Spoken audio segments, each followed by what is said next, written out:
What's up and welcome to another episode of Football Everyday brought to you by Maybank Premier Accounts here at Studio V in the Wanatama Shopping Centre in PJ. My name is Nelsen as usual, and joining me today, I tell you what, I'm very glad to have him making his much awaited return from injury. Daryl Goh, bro, good to have you back with us. It's good to be back. It's a long while. And making a return as well, Maybank customer Fairuz Ismail. Thank bro, you. Thanks for It's coming good to be back on the show today. Guys, I tell you what, it's been a exciting season of football in general. So let's kick things off with the weekend's results. Where in terms of the title race, it's game on following Man United's late triumph in the Manchester derby and Chelsea's somewhat surprising 2-1 loss to Spurs. Daryl, man, let me start with you. Just when United fans started berating the guy for not being as good as he was before, Scholesy pops up, with these kind of match-winning goals, right? Did United deserve the win? I mean, for United, it was amazing that Scholes at 56 years old or 66 years old, he's still basically, he's basically, right. He's rushing for the ball. He's basically all out to win that Manchester derby, and you got to blame Man City for taking their eyes off the ball. Right. I mean, 20 seconds left. Yeah. Something you agree with Daryl? I mean, look, how many times have we seen United score these kind of late match-winning goals, right? It's so typical of Man United to do that. They always go all late the way, goals. keep going and going. Because right? I think what is their strength is they keep on focusing for the whole 90 minutes and more. While the other team, they'll be lacking for the last few minutes. That's when United will kick off and win the match. Right, got to agree with you there. Okay, with the pressure on, Carlo Ancelotti's below par Chelsea contrived to lose to London rivals Spurs by 2-1, leaving now just a 1-point gap between themselves and Man United. Daryl, in our tip-top predictions, right, most of us backed Spurs for at least a point, but to beat the Blues, so what does that say about their Champions League Something ambitions? about White Hart Lane, man. Spurs, they've been except for losing to United 3-1, right? They've hardly let in more than one goal. Right. They lost to Wolves, I think, right? But anyway, when back to the whole Chelsea game, when you look at the way Chelsea played, did they really show up to get the result? I think it's a fair game. I think both teams are playing really well. Spurs almost destroyed them, man. Yeah. Totally, it could have been 5-0. I think that the key is Gareth Bale. I think. That's what I was going to say. One particular guy I've been really impressed with is Gareth Bale. And look, Fairuz. Yeah, the way he dribbles the ball as if he's like a striker. He can sidestep Ferreira and shoot with his either foot, right? Right foot. I think he's left-footed. But in terms of value for money, would you agree that you would bet on Spurs nowadays? I think they have a good squad and they have momentum going on. They have beaten Arsenal, they have beaten Chelsea, and now they're going for Man United. So I think they have the momentum going on and they can win against United. Right, Daryl, I was just going to ask you that. With consecutive wins over Arsenal and Chelsea, Spurs now find themselves in that coveted fourth spot, 2 points above City. So you think Spurs can keep that fourth spot come the end of the season, or you think City or Liverpool could still overtake them? Definitely Spurs are in the driving seat at the moment in time. But you got to look at the Old Trafford game. Right. That's where Harry Redknapp has to basically get a point at least from that game. A point? Do you think they can do that? Well, we'll talk a little bit more about that match Why not? later on in the show. But it is time for our first break here on Football Everyday, brought to you by Maybank Premier Accounts. So we'll see you real soon after these messages for more football chat and banter. So stay tuned. Stay tuned. Chit chat. All right. I think can. Why not? Why not?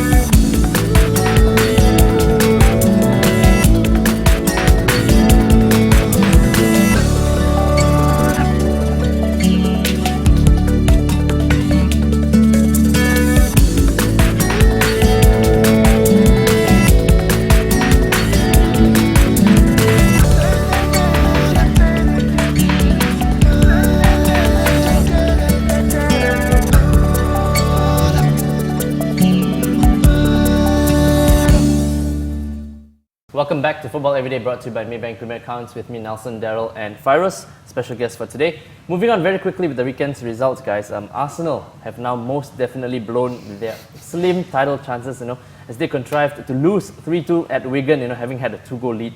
Daryl, to be serious title challengers, look, surely you first need a reliable goalkeeper, right? And of course, the ability to close matches out, when you have the lead, right? With 2-0, even Fairuz will agree. Any team, if you're challenging for something, you don't let in 3 goals. Yeah, in the last 10 minutes, especially right? 10 minutes. With the 2-goal cushion as well, Look, Arsene Wenger was really pissed, right? Yeah. I tell you what, you could see, he kicked the bottle and all. Daryl, got to ask you if you think he'll still be there next season, and if yes, what does he need to do to turn his team into proper title challengers? I think the biggest thing for Wenger this season is, it's a great thing that in January they basically pushed on. They actually were in the title race, right? And somehow everything's gone wrong in the past few weeks. Yeah. But Wenger, if he stays, Fabregas has to stay as well. Right? Lock him down for long term, and also basically the fact that he has to buy players, buy a goalkeeper. Yeah, as well as maybe a central defender, another striker as well. Right? Yeah, they need a defender. Their back four is being pretty weak, and also they need a high-profile striker to back up for Van Persie. What happened this season when Van Persie is not available for a few months? It's like Arsenal is lacking of goals. In previous season they're just scoring like crazy, but this season I didn't see them scoring. Fairuz, Nelsen. Look at the whole the Barcelona game where Arsenal lost 4-1 and Wigan. Dismantled by it's just pulls apart those teams. But it's the same Arsenal. Exactly, man. Got to agree with that. Okay, very quickly at Anfield. Both you guys teams. Liverpool kept their slim chances of fourth spot alive, but not quite even easily slim, man. beating West Ham 3-0. Fairuz, I'll ask you this. Since you're a Liverpool supporter, what do you think of that performance, especially without Fernando Torres? I think it's a good performance from Liverpool, because I think for the fourth spot it's very slim, I think. But they just got to keep going. Yeah, just keep going for the Europa League, because they need the momentum to carry on to the Europe. And because that's the only competition they have left to win it. What's your opinion on their season on the whole? Wow, it's hard to explain. As a Liverpool fan, I think they need to reinforce their squads. They don't have. They slowly rely on Torres and Gerrard. Match in, match out. They need to buy a few more players to strengthen more the squad, to make its the performance as a team more reliable from one match to another match. It seems like they are running out of gas. Every now and then. Daryl? You just got to Liverpool season in the whole? Bury the ghost of Alonso. Alonso is not the problem at all. Correct.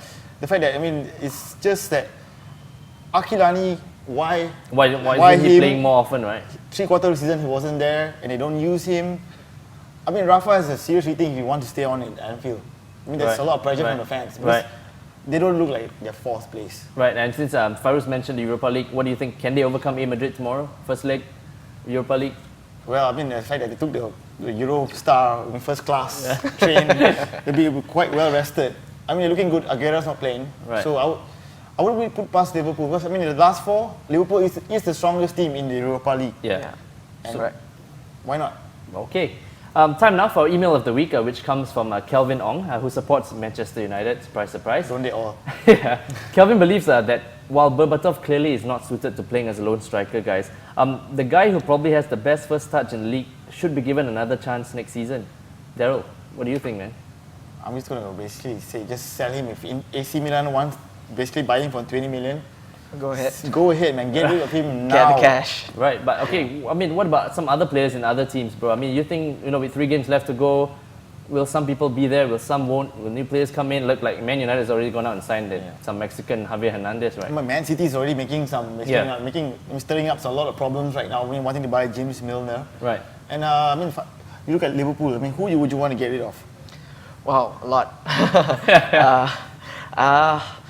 Especially Lucas. I don't think he has any purpose on the team. He just sits there and duplicating what Mascherano has been doing. Right. So I think we need an attacking midfielder to support Gerrard, and to sit in between Mascherano and Gerrard, to be there to control the midfield. That's what Liverpool has been lacking for this season, I think. All right. Well, for that winning email, Kelvin, you've picked up a nice prize courtesy of Football Everyday. If you're a Maybank account holder as well, you'll also take home a Maybank pack consisting of a Maybank bag and an Adidas Premium. So write to us just like Kelvin did. Drop us an email at football@thestar.com.my. Till we see you in the next segment, it is time for our second break here on the show. So we'll see you real soon on Football Everyday, brought to you by Maybank Premier Accounts.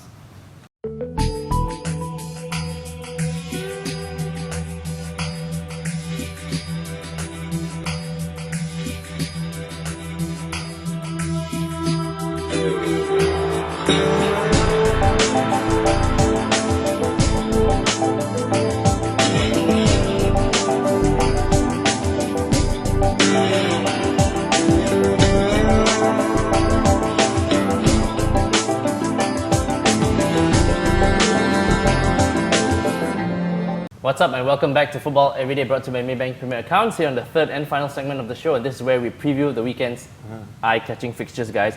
So where else can you start but at Old Trafford, where the early kickoff sees Man United play host to Spurs. Daryl, I'll start with you. Look, basically Spurs just did United a favour, right, by consecutively beating Arsenal and Chelsea. But ironically now, United find themselves up against Spurs, and they'll have to beat Spurs at home, to have a chance to have a shot at the title, right? Well, it's a home game. I mean, basically the onus is United to get the goals. But I mean, I've not seen United, in like fantastic form since the Chelsea defeat. Yeah. I mean, the one at the game against Blackburn was like, they struggled to get they didn't get a goal. Yeah. 20 seconds left at the Eastern Stadium for Paul Scholes. And they get a match winning Yeah, goal. like Spurs, they're going to come in knowing that Manchester United will struggle to get a goal, and with Gomez in I don't know what kind of form, Spider-Man or whatever. It's just, I think I fancy Spurs to get a point. At least a point. Fairuz, very quickly, would you agree with Daryl, or you think it's going to be a United win?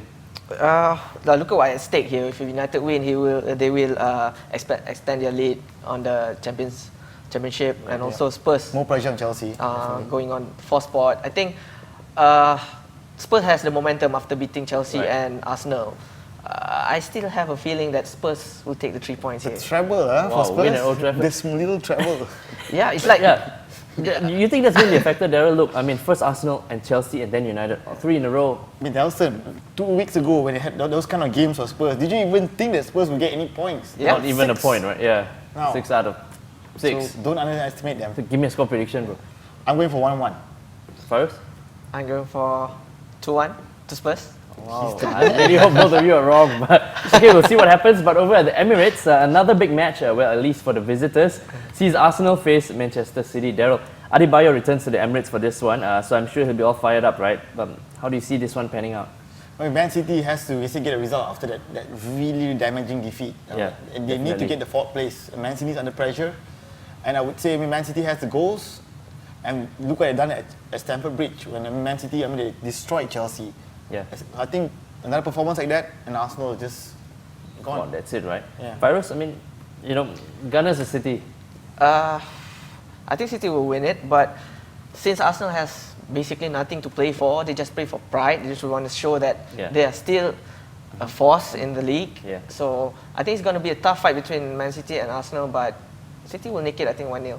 Okay. A double for Man City over Arsenal? Wow, brilliant stuff. Over at Turf Moor, Liverpool visit nearly relegated Burnley. Fairuz, even without Fernando Torres, this ought to be a win for the Reds, right? Yeah, should be an easy win for Liverpool at least.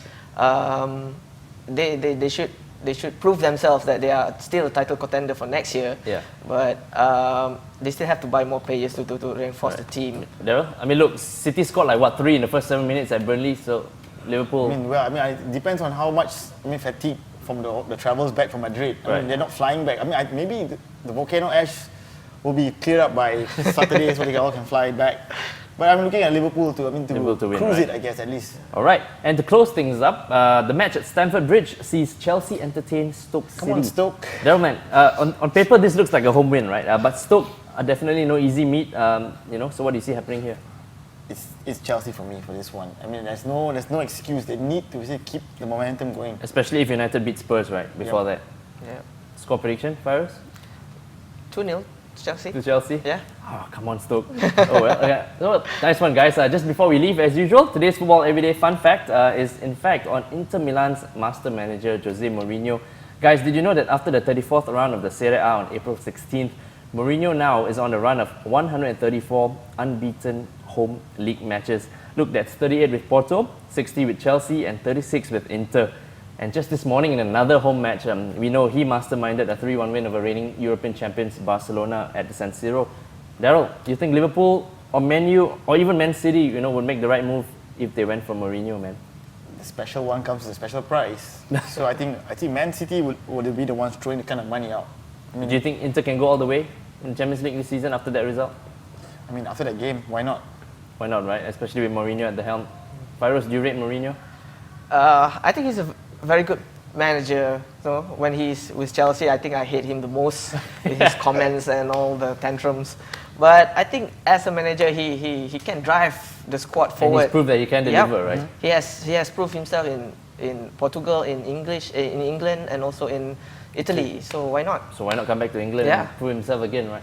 Okay, great stuff, guys. Pleasure having you on Right, the show. thank you. Thanks for your time, Good. bro. Cheers. As always, I hope to see you back soon, right? Well, that's about all the time we have on today's edition of Football Everyday, brought to you by Maybank Premier Accounts. So until we see you next week, do enjoy your football, and we'll catch you next week, same time, same place. Ciao. Fantastic. Right. Nice one, guys. Thank you very much.